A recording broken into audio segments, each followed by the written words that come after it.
श्रोतेहो नमस्कार. क्लिप क्रमांक 60.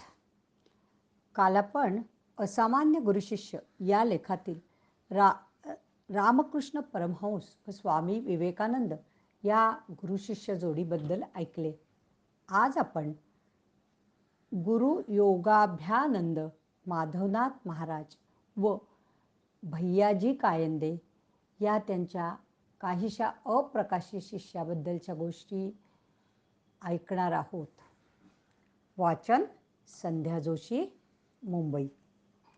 योगाभ्यानंद माधवनाथ महाराज आणि भैयाजी कायंदे ही 20व्या शतकातली म्हणजे त्या मनाने अलीकडच्या काळातली घडलेली गोष्ट आहे. अध्यात्माची गोडी लागल्यावर प्रत्येक साधकाला केव्हा तरी आपल्याला योग्य गुरूंचा लाभ व्हावा आणि त्यांच्याकडून अनुग्रह मिळून आपल्या आयुष्याचे कल्याण व्हावे अशी मनोमन आस असते. परंतु तो योग येईपर्यंत वाट पाहावी लागते. हल्लीच्या काळात समर्थ सद्गुरूंचा लाभ होणेही दुष्प्राप्य झाले आहे. या प्रांतातही भोंदूगिरीची अनेक उदाहरणे असल्यामुळे सामान्य साधक सावधगिरीनेच पावले टाकतात. श्री समर्थ रामदास स्वामी आणि रामकृष्ण परमहंसांनी स्पष्टपणे गुरूंना तपासून खात्री पटल्यावरच गुरूपदेश घ्यावा असे सांगितले. नुसते लोभासाठी कान फुंकणारे अडक्याचे 3 गुरु टाळावेत असेही सांगितले. या पार्श्वभूमीवर गेल्या पिढीतील ज्येष्ठ समाजसेवक आणि गुरुभक्त जनार्दन माधव कायंदे उर्फ भैयाजी यांच्या गोष्टी अप्रकाशित जरी असल्या तरी निश्चित उद्बोधक आहेत. भैयाजींचे गुरु परमपूज्य माधवनाथ महाराज हे चित्रकूट येथील नाथ संप्रदायातील महान योगी आणि सत्पुरुष होते. ते शिर्डीचे साईबाबा, शेगावचे गजानन महाराज यांचे समकालीन होते. परंतु त्या दोघांप्रमाणे त्यांच्या इतकी यांना प्रसिद्धी मिळाली नाही. त्यांचे भक्त महाराष्ट्र म्हणजे खानदेश, वराड, गुजरात, मध्य प्रदेश अशा अनेक राज्यात विखुरलेले आहेत. त्यांनी 1936 साली समाधी घेतली व त्यांची समाधी इंदूरला साऊथ तुकोगंज भागात आहे. ते समाधी मंदिर जागृत आहे. आपला निर्वाणाचा दिवस अगोदर सांगून ठेवून समाधीची जागाही ठरवलेली होती. भैयाजी कायंदे हे नागपूरचे कर्तबगार व्यक्तिमत्व, नागपूर कॉलेज आणि कायंदे स्कूलचे संस्थापक, हिंदू महासभेचे डॉक्टर मुंजे यांचे प्रमुख सहकारी, इतर राजकीय सामाजिक कार्यामध्ये हिरिरीने भाग घेणारे कार्यकर्ते आणि उत्तम वक्ते होते. काही काळ नाशिकच्या भोसला मिलिटरी स्कूलचे ते प्रिन्सिपॉलही होते. घरातील संस्कारामुळे लहानपणापासून त्यांना अध्यात्माची आवड होती. परंतु त्यांच्या बंडखोर वृत्तीमुळे आणि परखड बोलण्यामुळे त्यांना मित्र आणि शत्रू दोन्हीही होते. त्यांची भरभराट सहन न होणारी मत्सरी मंडळीही होती. त्यांच्या घरच्या वातावरणामुळे त्यांच्या घरी कीर्तनकार, प्रवचनकार, साधू संत, व्याख्याते मंडळी आणि राजकीय क्षेत्रातील मंडळी यांची उठबस होती. अगदी लहानपणापासून या मान्यवरांना जवळून पाहण्याची संधी त्यांना मिळाली होती. त्याचा परिणाम असा झाला की त्यांना गुरु म्हणून कोणीही पसंत पडत नसत. त्या काळच्या सत्पुरुषांशी त्यांचे संबंध होते. नागपूरला त्याकाळी एक कुत्तेवाले बाबा म्हणून प्रसिद्ध होते. ते अगदी मळके किंतान पांघरून एक पोते घेऊन गावभर हिंडायचे आणि भाकरी, पोळी, ब्रेड जमा करून संध्याकाळी बागेशेजारच्या ग्राउंडवर 100-200 कुत्र्यांना खाऊ घालायचे. म्हणजे अनेक कुत्र्यांना नावाने ओळखायचे व तीसुद्धा यांच्यासाठी वाट पाहत असत. ते फार कमी बोलायचे व त्यांना वाचासिद्धी होती व त्यांच्या आशीर्वादासाठी लोक त्यांच्याकडे भेटत असत. बोलतच नाहीत तर आपले प्रश्न आणि शंका कशा सोडवणार, म्हणून ते भैयाजींना पसंत पडले नाहीत. दुसरे एक साधू जे अनुग्रह द्यायचे ते त्यांच्या घरीच उतरत असत. त्यांना पत्रिका बघून भविष्य सांगणे, आयुर्वेदाची माहिती इत्यादी सर्व होते. प्रवचनही करीत असत. ते घरी आलेल्या वेळी भैयाजींना कावीळ झाली होती म्हणून त्यांनी औषधोपचार, पथ्यपाणी सुचविले होते. भैयाजींना ते बरे वाटले, पण त्यांची परीक्षा घ्यावी असे त्यांच्या मनात आले. म्हणजे त्यांनी सांगितलेले पथ्य मोडायचे आणि त्यांच्यासमोर काहीतरी निमित्त करून उभे राहायचे आणि त्यांनी ते सर्व ओळखले पाहिजे असे यांनीच मनात ठरवले. ते जर त्यांनी ओळखले तर त्यांना आपण गुरु करू असे मनाशी ठरवले होते. वयाने लहान, नुकतेच कॉलेजात गेलेले हुशार आणि बंडखोर असल्यामुळे त्यांना कोण सल्ला देणार. साधू ज्या दिवशी निघणार होते त्या दिवशी भैयाजी त्यांना भेटले व त्यांना सांगितले की मी आपण सांगितलेले पथ्य मोडत होतो, पण आपल्या ते लक्षात आले नाही. ते साधू चाटच पडले.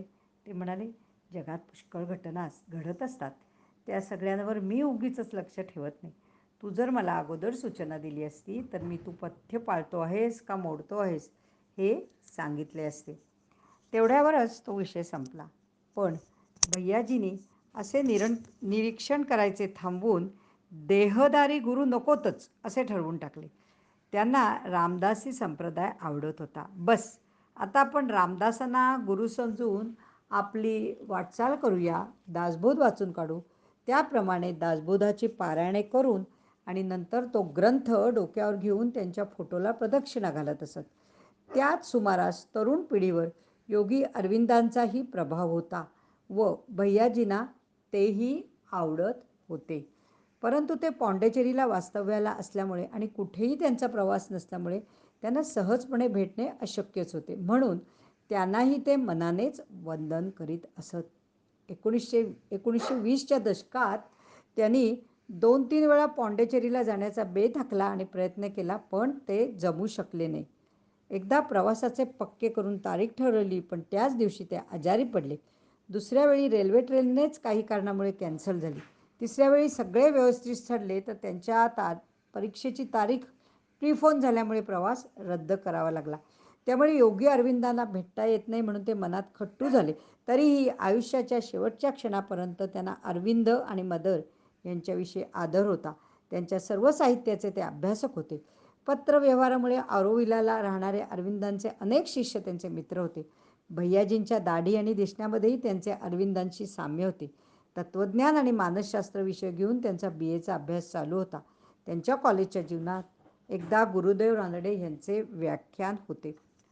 ते तत्त्वज्ञ, अलाहाबाद विद्यापीठाचे कुलगुरू, लेखक आणि गुरुपदीही होते. व्याख्यान देताना काही संदर्भांच्या ओघात गुरुची आवश्यकता आणि महत्त्व याविषयी पण ते बोलले. प्रश्नोत्तराच्या काळात भैयाजींनी गुरुदेवांना विचारले, आपण एवढे गुरूंचे महत्त्व सांगितलेत, पण अशा गुरूंना शोधायचं कुठं आणि त्यांची महती पटायची कशी? उत्तरादाखल गुरुदेव रानडे म्हणाले, गंगा नदीच्या किनाऱ्यावर उभारून मी स्नान कुठे करू, अशा पद्धतीचा तुमचा प्रश्न आहे. ह्याच गावात चित्रकूटचे माधवनाथ महाराज असताना हा प्रश्न येतोच कसा? त्यांना जाऊन सरळ भेटायचे आणि मार्गदर्शन करा म्हणून विनंती करायची.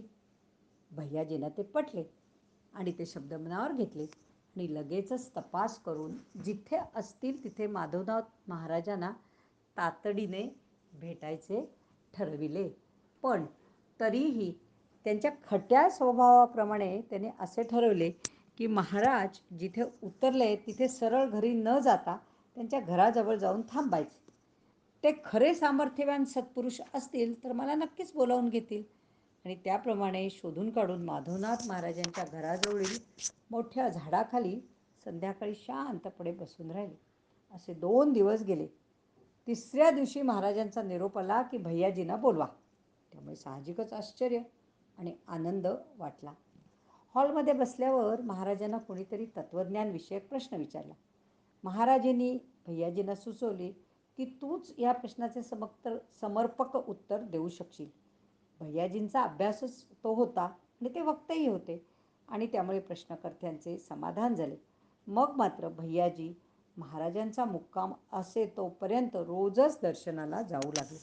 प्रश्नोत्तरांचा कार्यक्रमही रोजच होऊ लागला. भैयाजी बोलताना महाराज मध्येच काही महत्त्वाचे पूरक असे बोलायचे आणि भैयाजींनाही हुरूप वाटायचा.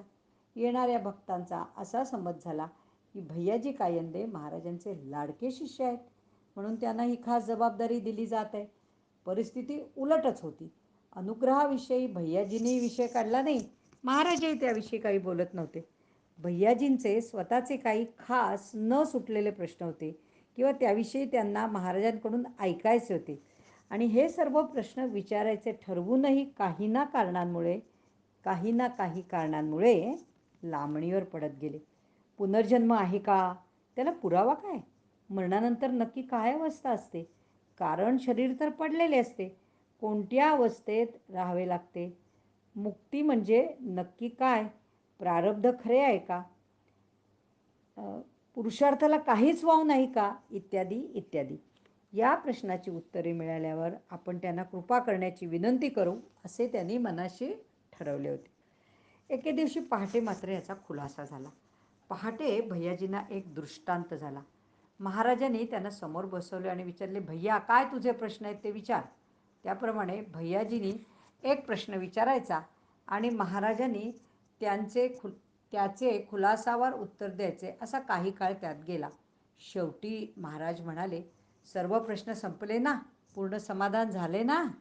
भैयाजींनी हो म्हणून उत्तर दिले आणि मग त्यांना जाग आली. तरी मनात काहीतरी शंका आली म्हणून हात पाय स्वच्छ देऊन पुन्हा झोपी गेले. पुन्हा तोच दृष्टांत जसाच्या तसा झाला. तोच प्रकार दिसला. पण भैयाजी मूळचे तर्कशास्त्र अभ्यासलेले असल्यामुळे आणखी एक शंका मात्र राहिली आणि एवढा विलक्षण अनुभव रिपीट होऊनही मनाचा खेळ सुरू झाला.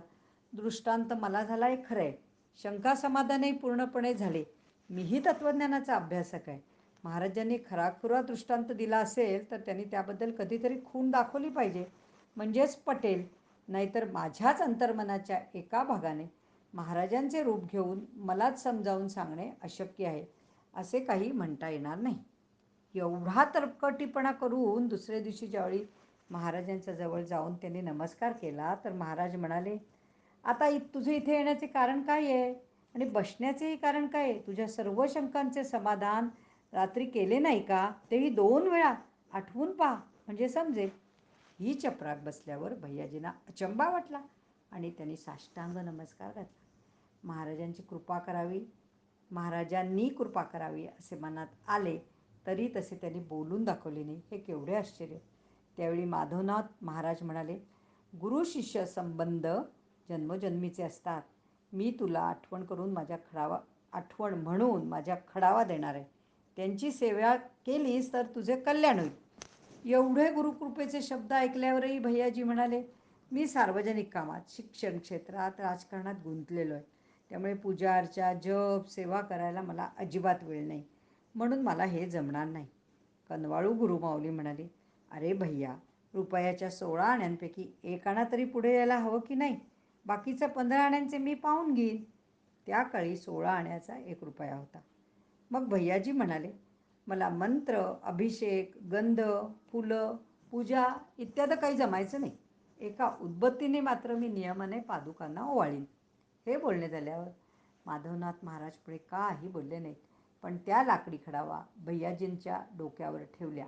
दोघेही एकमेकांसमोर उभे होते. त्या क्षणी भैयाजींचे लक्ष परमपूज्य माधवनाथ महाराजांकडे गेले आणि महाराजांच्या ठिकाणी संत रामदास स्वामी दिसू लागले.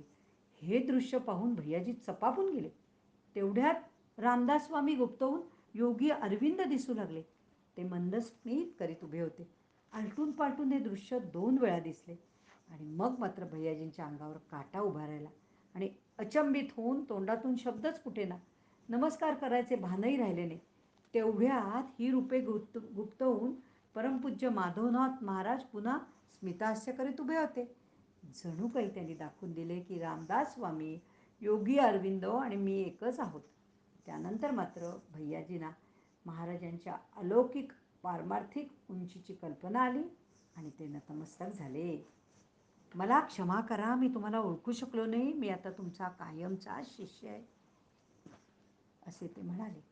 त्या पुढील काळात त्यांच्या राजकीय, सामाजिक आणि शैक्षणिक क्षेत्रातील कार्यबाहुल्यामुळे पारमार्थिक प्रगतीसाठी जेवढा वेळ द्यायला हवा होता तेवढा ते देऊ शकले नाहीत याची त्यांना खंत होती. 1980च्या दशकात ज्यावेळी त्यांच्याशी भेट झाली त्यावेळी ते म्हणाले, तारुण्यातली माझी प्रायोरिटी चुकली. महाराजांनी मला सतत 6 महिने त्यांच्याबरोबर राहण्याची सूचना केली होती. ती काही मला पाळता आली नाही. त्यावेळी योग्य निर्णय घेतला असता तर आमूलाग्र बदल त्यांनी घडवून आणला असता. राजकारणात त्यावेळी माझा वेळ फुकट गेला. असो, झाले ते झाले. संशय वृत्ती सोडून माझ्यावर श्रद्धा ठेवा असे महाराज म्हणत असल्याचेही सांगून त्यांचे एक पद त्यांनी म्हणून दाखवले. त्याचे शब्द असे होते, मी अदृश्य शक्ती खेळवून तुमचे करीन पालन, हे माझे सत्यवचन विसरू नये कदापि. आणि हा त्यांचा संदेशही सांगितला. या ठिकाणी आजची ही क्लिप आणि असामान्य गुरुशिष्य यामधील माधवनाथ महाराज आणि त्यांचे शिष्य भैयाजी कायंदे ह्यांचा भाग पूर्ण होत आहे. उद्या आपण अजून एक अप्रसिद्ध जोडी परमपूज्य गोविंद स्वामी कौल व डॉक्टर बॉस ह्या गुरुशिष्य जोडीचे वर्णन आणि माहिती ऐकणार आहोत. धन्यवाद. हरिओम तत्सत.